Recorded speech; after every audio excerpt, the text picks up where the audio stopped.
Thank God finally ऐसा लगता है कि शायद सीज फायर अब हो गया है। अब देखिए सीज फायर हो गया है, इम्प्लीमेंट होगा, कितने टाइम तक होगा ये तो कहना बहुत मुश्किल है, बट लेट अस सी कि क्या क्या हुआ।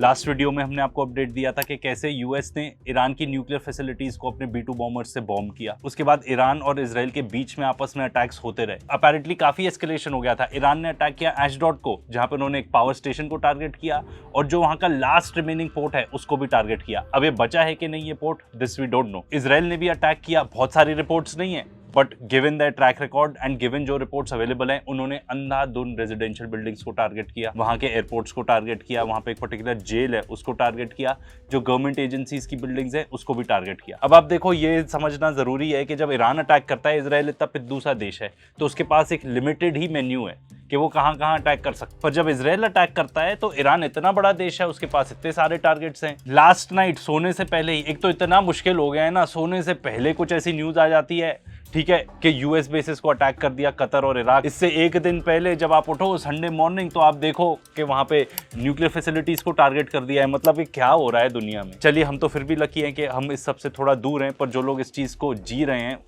I pray for them. अब आप देखो ईरान की जुर्रत कि उसने यूएस बेसिस को अटैक कर दिया। कौन है ऐसा देश जो इतनी क्षमता रखता है, जो इतना जिगरा रखता है? And they were right to attack. हमारे न्यूज़ मीडिया वाले बता रहे हैं, एंड उसको हम नेक्स्ट वीडियो में कवर करेंगे कि कैसे अरे एकदम ही बिना बात के उन्होंने अटैक कर दिया। बिना बात के कैसे? यूएस ने आके पहले ईरान को अटैक किया ना, तो उनको तो ऑफ कोर्स रिटेलिएट करना ही था। पर आप ये देखो कि कितने रिस्पॉन्सिवली उन्होंने ये किया। आपको भले ही जो भी बताते रहे, हमारे न्यूज़ वाले भी बताते रहे ईरानियंस ऐसे हैं वैसे हैं, वो उनका इस्लामोफोबिया बोल रहा है। असली बात यह है कि ईरान ने बहुत केयरफुली कोऑर्डिनेट करके अटैक किया, और ये बात तो यूनाइटेड स्टेट्स भी कह रहा है। उनको ऑलरेडी पता था अटैक होने वाला है। इससे कई टाइम पहले तो यूनाइटेड स्टेट्स अपना वो पूरा बेस खाली ही कर चुका था। वहां पे कुछ बचा भी नहीं था सच खास अटैक करने के लिए, क्योंकि दे हैड प्रायर इन्फॉर्मेशन।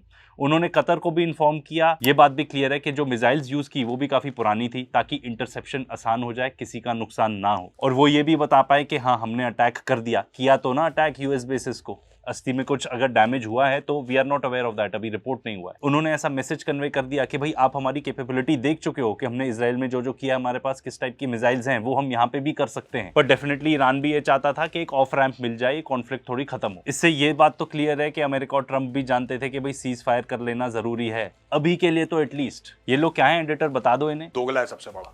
तो असली में तो इनका कैरेक्टरिस्टिक ऐसा ही है। इन्होंने पहले जाके सीज फायर गाजा में भी किया, वो भी तोड़ दिया। तो आगे क्या होगा ये तो हम नहीं जानते, पर थोड़ा सीक्वेंस ऑफ इवेंट्स देखते हैं कि हुआ कैसे।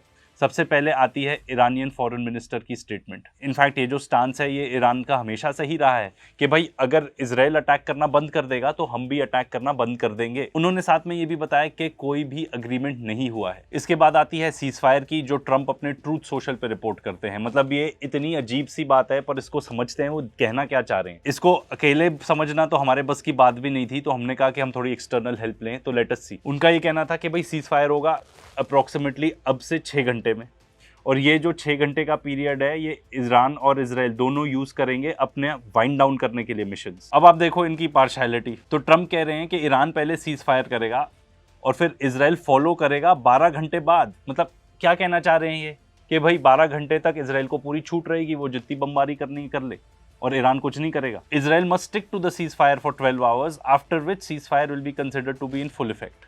तो हो सकता है ये कह रहे हो कि भाई ईरान पहले सीज फायर करेगा, फिर इजराइल भी उसको मानेगा 12 घंटे के लिए, उसके बाद फुल इफेक्ट में आएगा। We are not sure. आप भी थोड़ा इन्फ्रेंस अपना निकाल सकते हैं कि क्या लिखा गया है। पर एक चीज़ इंपॉर्टेंट है कि वो इसको रेफर कर रहे हैं एज अ 12-day वॉर। तो ये डेफिनेटली वॉर जैसा ही लग रहा था ये।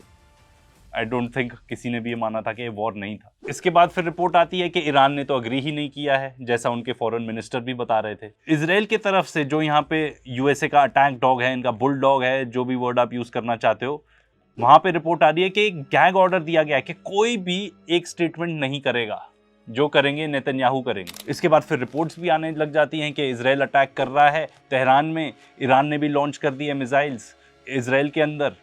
और एक और रिपोर्ट आती है कि इराक के बेस पे भी अटैक हो गया, एक ड्रोन अटैक, पर किसी ने उसकी रिस्पॉन्सिबिलिटी नहीं ली है अभी तक। फिर इसके बाद फाइनली स्टेटमेंट आता है ट्रंप का कि सीज फायर बिगिंस। जैसे ही उन्होंने पोस्ट किया है उसी के आधे घंटे के अंदर तो हम रिकॉर्डिंग कर रहे हैं, इससे पहले तक तो समझ में भी नहीं आ रहा था कि भाई क्या हो रहा है, सीज फायर है नहीं है, what the hell is happening. And अभी जस्ट न्यूज आई है इजरायली गवर्नमेंट की तरफ से भी कि वो भी सीज फायर को अग्री करते हैं।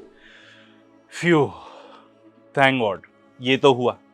अब आगे एनालिसिस करते हैं कि एग्जैक्टली हुआ क्या होगा। देखो, कोई भी आके बताएगा कि एग्जैक्टली ये हुआ है, झूठ बोल रहा है। I don't think anyone knows, specially अभी तो एकदम ही फ्रेश है मामला। एक चीज़ तो बहुत ही क्लियर है कि अगर अमेरिकन और इजरायलीज को ये लग रहा था कि बस 3-4 दिन और चल जाए, हफ्ता भर और चल जाए, या यूएसए इन्वॉल्व हो के ईरान की पूरी कमर तोड़ देगा, तो वो सीज फायर करते ही नहीं। एंड ऑफ कोर्स ईरान भी चाहता था, ऐसा थोड़ी है कि उनका कोई नुकसान नहीं हुआ, वो भी सीज फायर चाहते थे। अब ट्रंप का तो ये कहना है कि इजराइल और ईरान ऑलमोस्ट साइमल्टेनियसली आए आस्किंग फॉर पीस। अब देखिए क्या बोलते हैं, इंडिया पाकिस्तान के बीच में भी इन्होंने रायता फैला दिया, that is not so important इस पे भी। बट ये क्लियर है कि अगर इजराइल जा रहा है मांगने यूएसए से सीज फायर, मीन्स उनकी कमर टूट रही थी। आप American Israeli point of view से सोचो, अगर उनको लगता कि हफ्ता 10 दिन और चला लें, 2 हफ्ता और चला लें, इसमें ईरान की पूरी कमर तोड़ देंगे, उनको खत्म कर देंगे, जो हमारे ऑब्जेक्टिव्स हैं वो मीट आउट हो जाएंगे, तो वो क्यों करते agree to a ceasefire? Hell no, कोई चांस ही नहीं था। इनफैक्ट कई रिपोर्ट्स आ रही हैं कि नेतन्याहू ही गया था ट्रंप के पास कि भाई इसको सीज फायर करा दो। मुझे किसी ने आज इनफैक्ट बायस भी बोल दिया, आई डोंट केयर कोई मुझे क्या बोले,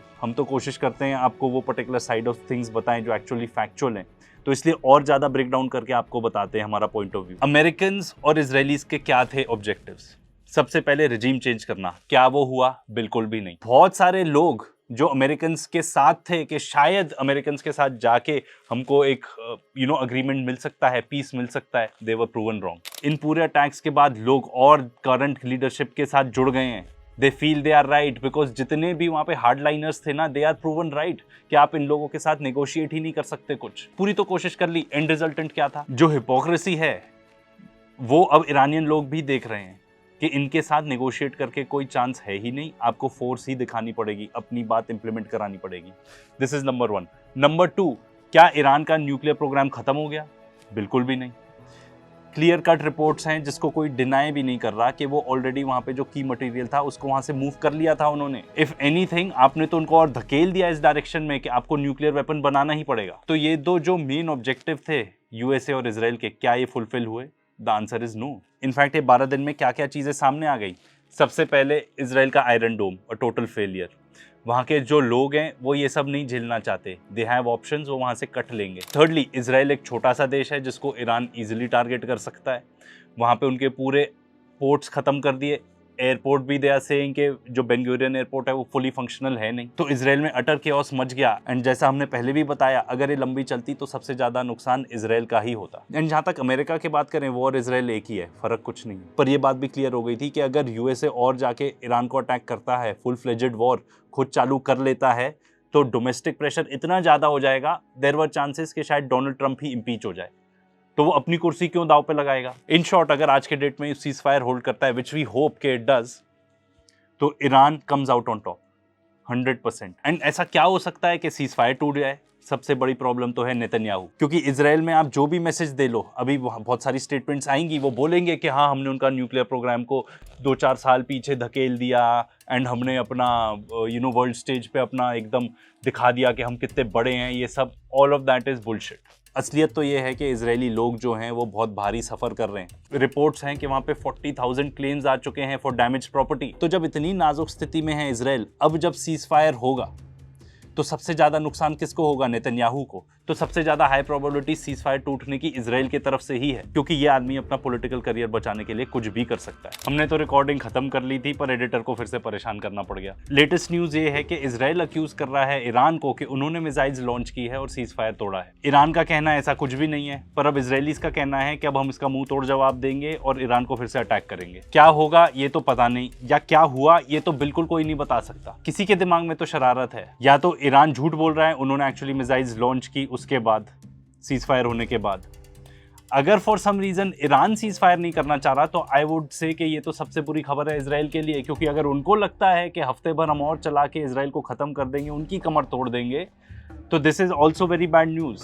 क्योंकि इसका मतलब फिर अमेरिका को इन्वॉल्व होना पड़ेगा। अब एक्चुअली हो क्या रहा है ये तो बहुत क्लियर कोई भी नहीं बता सकता। एक साइड अक्यूज कर रही है, एक साइड कह रही है हमने तो किया ही नहीं। अल्टीमेटली हम तो यही होप करेंगे कि सीज फायर होल्ड हो, पीस रहे। हम नहीं चाहते इस टाइप की डिस्ट्रप्शन हो, लाइफ ऑलरेडी इतनी अनप्रिडिक्टेबल चली रही है, ठीक है ना। पर एक चीज मैं आपको जरूर बता देना चाहता हूँ, खास तौर पे जो हमारी इंडियन ऑडियंस है, मत बिलीव करो वो सारी चीज़ें जो आपको मीडिया में बताया जा रहा है। अभी जो सीज फायर हुआ है उसमें भी आपने देख लिया ना कि कौन सा देश है जो रिस्पॉन्सिबली बिहेव कर रहा है। एक तरफ है आपके पास ईरान जो कोऑर्डिनेट करके यूएस के साथ अटैक कर रहा है और फिर सीज फायर पे अग्री भी कर रहा है, और दूसरी तरफ है इजराइल। आप तो ऑलरेडी जानते ही हो, अगर इस चैनल पे नए नहीं हो तो कि क्या क्या कारनामे किए उन्होंने। अंधाधुंध बॉम्बिंग, लोगों को, बच्चों को, औरतों को मार देना। तो भैया आप किसको बिलीव कर रहे हो? एंड ये तो शर्म वाली बात ही है कि हमारी मीडिया इस टाइप का नैरेटिव फैलाती है। आने वाले दिनों में जो हमारी मीडिया है और जो इन्फ्लुएंसर्स है ना, हम उन्हीं को बहुत बुरा एक्सपोज करने वाले हैं। तो जमे रहना, सब्सक्राइब करना मत भूलना।